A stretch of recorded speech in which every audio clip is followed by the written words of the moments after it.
Hey Purple, this is the third bite-sized VoD review for the Dorado attack, focusing on Brawl mechanics.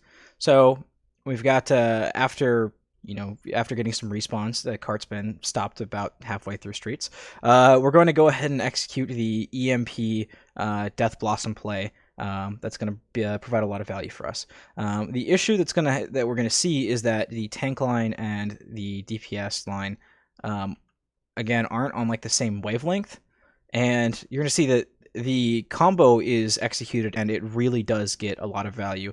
It easily wins the fight, but because the tanks and the DPS and to a lesser extent the healers just aren't on the same page, we end up leaving our DPS exposed, allowing them to get more value than they really should. So let's play it out and see what happens. We've got Ryan taking a lot of shield damage here and having to back off his road, saying, "Okay, guys, I can't push in right now."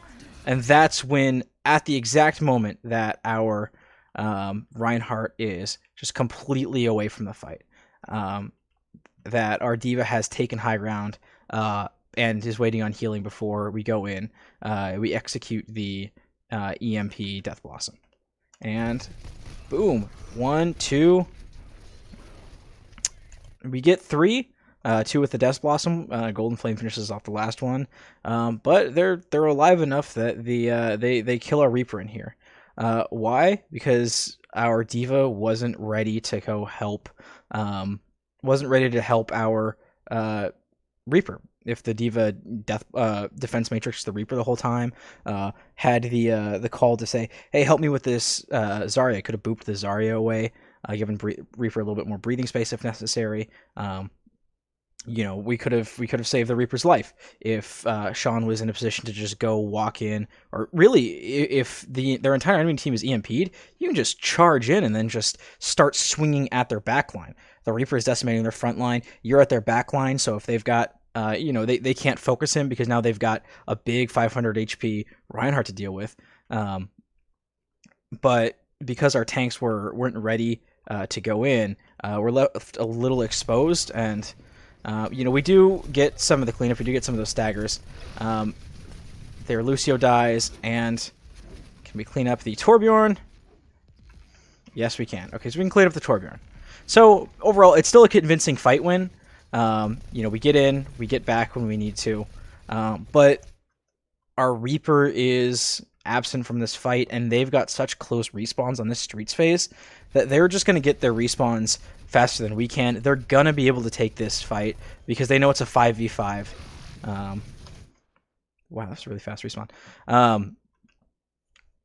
If we if our Reaper had stayed alive, we could continue to push them, because right now, actually, it is a 6v5.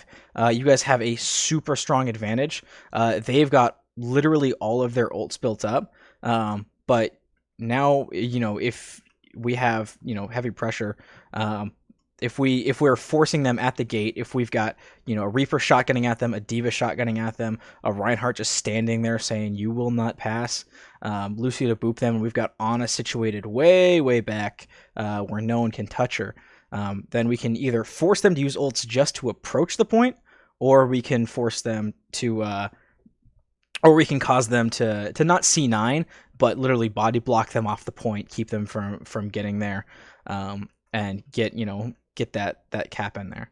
I think as it ends up happening, they end up investing a lot of ultimates. They're in a solid position to fight here. They do end up wiping us, and it